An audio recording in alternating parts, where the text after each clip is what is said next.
É isso aí, galera. Nós estamos aqui com o Felipe Potts, com o Kalil Dib, os dois da Camisa 13, Vitorino. É isso aí, pra quem não sabe, o Kalil, além de integrar o staff da Camisa 13, também faz parte do time de primeira, é o editor do nosso programa. É isso aí. E antes de falar sobre a ideia, a ousada ideia deles, vamos voltar um pouquinho no tempo. Galera, o que motivou vocês a cursarem jornalismo? Olha, é aquela coisa, a gente sempre acaba escrevendo alguma coisa, tem blogs, tem, né, sempre guarda alguma coisa escrita e apareceu a oportunidade de eu fazer vestibular aqui. Comecei, eu confesso que eu não esperava tanto, né, mas, né, chegamos aí do nada e agora segundo ano tem esse projeto, oportunidade legal que a faculdade oferece pra gente. Você sempre teve certeza do jornalismo, Felipe, ou você pensou em fazer outras coisas aí na época do vestibular? Não, na época do vestibular eu já tinha bem certeza, mas se for falar pra você que eu tinha outras opções assim, né, a primeira opção que veio foi a que acabou dando certo, né, então não tem muito o que... Pra você, Kalil, como é que foi isso aí? Bom, a minha motivação para o jornalismo foi desde criança. Assim, eu sempre gostei muito de ler, escrever. E na minha família eu tenho uma influência muito grande, que é minha prima, né, que é apresentadora do Globo Esporte, de Campo Grande. Então, ela sempre me motivou, sempre deu conselhos e tal. Fala o nome da sua prima pra galera. Camila Dib. Formada aqui na FEMA. Formada aqui na FEMA, pela primeira turma de jornalismo, ela é formada aqui na FEMA. Então, ela sempre deu conselhos pra mim, falou do curso da FEMA, falou que é muito bom o curso. E eu sempre quis fazer isso, sempre gostei de falar, de ler, escrever. E essa foi a minha motivação. E hoje em dia, com esses projetos aqui, a gente vai embora, se Deus quiser. Faz na raça, hein? Mais raça que o Guinha Azul, ó. É isso aí. Pessoal, agora já falando um pouco aqui do mercado do jornalismo esportivo, que acredito que é a área que os dois devem ter preferência aí, com certeza. Como que vocês avaliam aí o jornalismo esportivo atualmente no Brasil? Aí os veículos impressos, né? Os veículos de internet, até mesmo de rádio. Eu sei que vocês também estão atuando aí com podcast, estão ligados em todo esse mercado. Como que vocês avaliam aí o atual jornalismo esportivo no Brasil? Olha, a gente tem como referências a Placar, que eu mesmo assino, tem a revista ESPN, tem a FUT, que é da Lance. E a gente toma como referência, né, eu que faço a diagramação, eu optei por, né, tomar essas revistas como exemplo e até pode ser uma revista virtual nossa, mas, né, tem um modelo de impresso e tal, a gente oferece opção. Mas eu acho que é muito completo, muito variado, né, o cenário, a gente tem, né, muitas reportagens assim que fogem do comum e né, afinal você tem que... Futebol não é só jogado, não é só ali a discussão depois, eu acho que tem muita história para contar nisso aí. Então, eu acho que as três grandes que eu falei, acho que satisfazem bastante essa curiosidade. E como surgiu a ideia da criação da revista? Quais os principais assuntos que vocês abordam? Então, a gente tenta fazer algumas reportagens e algumas matérias mais diferentes, como eu disse para você, né? E eu já pedi pro pessoal, quando for fazer alguma linha de comentário, de matéria, a gente optar por não ser tão né, crítico, tão ácido logo no começo, porque, né, o pessoal não vai respeitar a gente, né? Por exemplo, você tá falando mal do meu time, pô, mas quem são vocês e tal. Então não é tão fácil assim chegar já. Então a gente tem que mostrar o nosso potencial e falar uma coisa diferente, né? Não só. E muita gente questiona nós da nossa opinião, né? Porque estudante, segundo ano de jornalismo, do interior de São Paulo, às vezes a nossa opinião fica muito oculta, né? No meio das grandes potências por aí. Então, a revista veio para isso mesmo, para a gente expor a nossa opinião, que de certa forma fica muito oculta aqui. Então, o nosso conhecimento de futebol é desde criança. A gente pede de sair e tal para assistir jogo de futebol, depois do campeonato e tal, e a gente sempre debate em sala de aula, via internet, sobre futebol. Então, o nosso conhecimento é sobre isso. E a revista veio só acrescentar, porque o mundo inteiro pode ver, né, o nosso trabalho, o nosso texto, os nossos pensamentos sobre o futebol internacional e nacional. Isso é muito bacana, muito gratificante pra gente. A gente sabe bem como é que é esse preconceito aí que o pessoal tem com o jornalismo local abordando o futebol internacional. Importante saber que até mesmo quem criticava, né, Álvaro? O pessoal que metia a cara hoje em dia está aderindo à proposta da galera aí, a Camisa 13 realmente fazendo a diferença para muita gente. O importante é apostar na ideia. Exatamente. O Kalil, aproveitando a brecha, eu queria que vocês falassem um pouco mais, o Kalil integra, o Felipe também como editor aí, sobre o staff da revista aí, o pessoal que está integrando, quem são jornalistas formados, são estudantes como vocês, né? São só jornalistas ou não, o espaço está aberto, como é que é formado esse time de vocês aí? Então, a gente tem pessoal de todo o Brasil, eu vou confessar pra você que tem alguns que eu não sei nem de onde é, mas, né, na internet a gente conversa bastante, já dá pra dar uma avaliada Gente de nome, o Zanata Arnes, por exemplo, que é responsável pelo blog do futebol argentino no Globoesporte.com, escreve para a revista Camisa 13. O Zanata foi legal, porque na primeira edição ele fez uma participação só de entrevista. E aí eu, como tinha muito contato com ele, acabei oferecendo convite para ele, com uma matéria legal que a gente fez sobre estudiantes do Campeonato Argentino. E tem uma visão diferenciada porque não é um jornalista, né, Felipe? Ele é um historiador, na verdade, então acaba trazendo até uma visão diferente para a revista. E a gente tem... talvez acho que 90% da nossa equipe seja de estudante de jornalismo, talvez tenham 2, 3 formados, mas acho que a maioria é estudante, assim como eu e o Calil. Então a gente tá aí, né? Porque tem muita gente que fala, não, mas vocês estão formados, onde? Eu falo, não, a gente tá só começando aí, tem que tentar uma coisa diferente. No momento são quantos integrantes? Quantas pessoas mais ou menos estão envolvidas no projeto? A gente tem 17 por enquanto. 17 por enquanto. Não vou falar que a equipe está fechada, porque sempre acontece algum imprevisto e sempre está chamando o pessoal para completar a equipe. Mas é uma equipe numerosa, de qualidade. O contato entre a gente é feito diariamente pela internet. Certo. E-mails. Os encontros são virtuais. São virtuais, na maioria das vezes são virtuais. E a gente até na primeira edição conseguimos uma entrevista com o Milton Leite, por exemplo. E isso é muito legal via internet. Então, esse meio de comunicação abrange muita coisa, assim, coisa que a gente nunca imaginava encontrar. A segunda edição também vai trazer uma entrevista com a André Kfouri, é isso? Já trouxe, já está pronta, inclusive. Qual é a periodicidade da revista? Vai ser mensal. Mensal. A gente, no princípio, lançou dia 13 de outubro a primeira edição e eu planejava fazer dia 13 de novembro também, só que, correria, como a gente não tem editor em cima, a gente teve esse tempo, assim, um pouquinho mais de uma semana. Maleável. A gente teve um pouco mais de tempo hábil. Agora sábado vai lançar a próxima e vamos ver o que vai dar aí.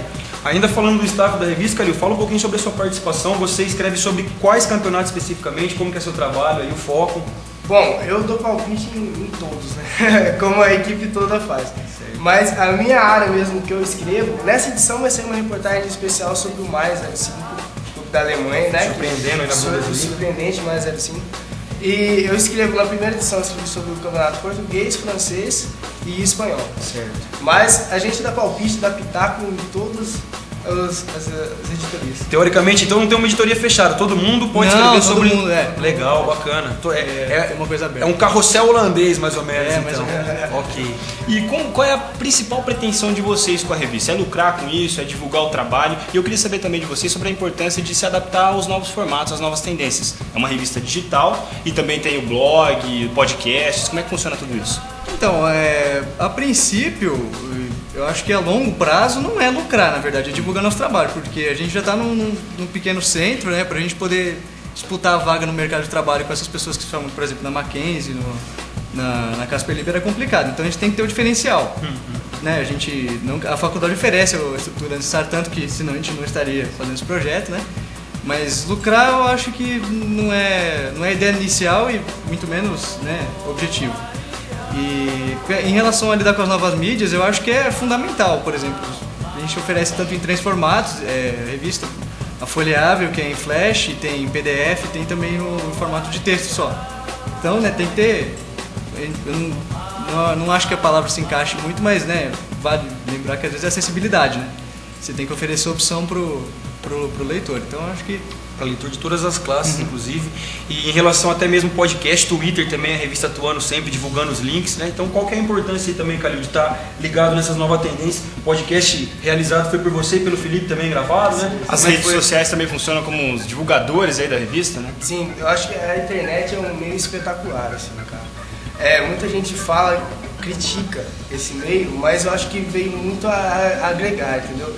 A gente teve a honra do link da revista ser divulgado pelos caras da ESPN, Paulo Andrade, Bertozzi, e saber que o mundo todo acompanha, assim, pode ver as nossas opiniões, o nosso texto, coisa que não era possível antes, entendeu? Com certeza. Isso é essencial pra gente e dá mais motivação para continuar nesse texto. Ok, pessoal, já levando pro fim aqui, pro finalzinho da entrevista, eu queria que você falasse aqui pra mim, Felipe, Calil, a diferença aí. A gente sabe que a gente tem alguns extremos aqui, tem aqueles caras pachecos que acham que só o futebol nacional que vale, que só tem craque no Brasil, mas a gente também tá vendo crescer uma nova geração aqui que são os eurocentristas, né? A molecada fissurada no PlayStation, molecada pautada pelo Live Score, pelo Wikipedia, que acha que só o que tem na Europa é o que tem de válido, né? Que nada que tem aqui presta, só vale o que vem do velho continente. E a revista Camisa 13, ela tá atuando, né, nas duas editorias, tanto futebol nacional quanto internacional. Então eu queria que você falasse aí sobre de estar abordando as duas editorias, né? No caso, tanto o futebol nacional quanto o futebol internacional. Eu acho importante a gente oferecer como é que eu posso dizer, um leque assim, né? Porque pode ser que no mês passado a gente apresentou algumas matérias sobre o Campeonato Brasileiro, mais reportagem, mais matéria direcionada, né? No caso, o William falou sobre o Atlético Mineiro e tal. Esse mês a gente trouxe da Série B também, a gente falou um pouco mais de Série B. E na Europa, eu confesso que eu sou até um pouco eurocentrista, mas eu não deixo de dar atenção ao futebol brasileiro, tanto que a minha coluna foi sobre o Palmeiras e tal. Mas eu acho que ter o foco, você até pode ter, vamos supor, no Brasil, em algum outro país, mas contanto que você saiba, não chegar agredindo, assim, eu acho, né? Não chegar tão querendo se impor, eu acho que dá pra fazer as duas coisas assim. Mas a gente está oferecendo, como eu disse, vários campeonatos europeus, a gente inclusive ofereceu esse mês a opção do pessoal escolher outro campeonato que não é fixo. Muito interessante. A gente ofereceu a opção do dinamarquês, do ucraniano, do sérvio. Que o pessoal que acessa o blog podia escolher uma liga alternativa para ser abordada. Acabou o sérvio ganhando, a matéria já está pronta, inclusive. Legal. É que são campeonatos que são muito divulgados. Sim, né? sim. O público não tem muita noção do que é. E são campeonatos legais, cara. Você acompanhar é muito interessante. E até mesmo a interatividade com o leitor, de estar podendo participar, opinar. Tem uma sessão de pitacos também que os leitores podem estar participando sempre, correto? Já que a gente está falando de pitaco, eu queria abordar uma questão da pauta. Existe uma pauta, ou cada integrante da equipe tem liberdade? Olha, hoje eu quero escrever sobre futebol português, vou escrever sobre Não, a gente chega com antecedência, antes de começar os trabalhos, a gente já faz uma reunião ali, reunião que eu digo primeiro, né? Então a gente senta ali, joga as ideias, a gente faz um brainstorm legal e o pessoal vai falando as ideias, tem uma reportagem isso e aquilo, acho que seria legal. Aí chegou outro, pondera melhor, falou, não, acho que a gente podia ir para esse lado, então... Há uma discussão. Há uma discussão, acho que nada é pauta. decidido assim, eu vou chegar e vou fazer. Então é democracia acima de tudo, né? E como é que está sendo a aceitação do público, galera, pra gente fechar a entrevista? Como que a galera tá recebendo aí o trabalho de vocês, os comentários, como é que estão sendo? Bom, a primeira edição, sim, a gente ficou muito honrado, foi muito legal. O público gostou bastante, para as pessoas que não divulgou. Aqui na FEMA a gente apresentou a revista no Fórum Científico, então os alunos tiveram a oportunidade de conhecer a revista, eles gostaram bastante e isso deu motivação para a gente continuar. E se Deus quiser, vamos embora. Bom, para finalizar a entrevista, queria que vocês falassem um pouco sobre o link da entrevista para quem se interessar e um alô para a galera também para acompanhar o trabalho de vocês. Eu tenho que agradecer a oportunidade aí de ter divulgado e para quem quiser visitar lá, revista camisa13.blogspot.com e tá tudo lá. Basicamente a gente colocou debaixo do cabeçalho um link para a edição de outubro, vai ter de novembro do lado, tem tudo discriminado, a gente põe algumas novidades lá no blog também. Sempre que a gente que fecha alguma reportagem, fecha alguma entrevista, que nem no Drag Fury, que foi bem legal fazer, a gente avisa no blog. Quando a gente precisou recrutar a gente, por exemplo, a gente também sempre avisa lá. Então quem tá ligado pode até ter uma chance de aparecer na revista também, como no caso dos pitacos, que a gente dá a oportunidade. Então é importante, né, ter essa interação com o pessoal.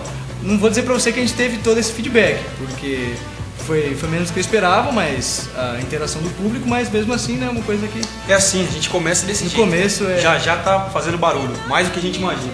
Galera, vocês estão de parabéns aí pela iniciativa, eu e o Álvaro, a gente sabe como é que é meter a cara, enquanto ainda universitário, a resistência que a gente encontra de quem quer ajudar e de quem quer atrapalhar. Então de parabéns, o que precisar pode contar com a gente.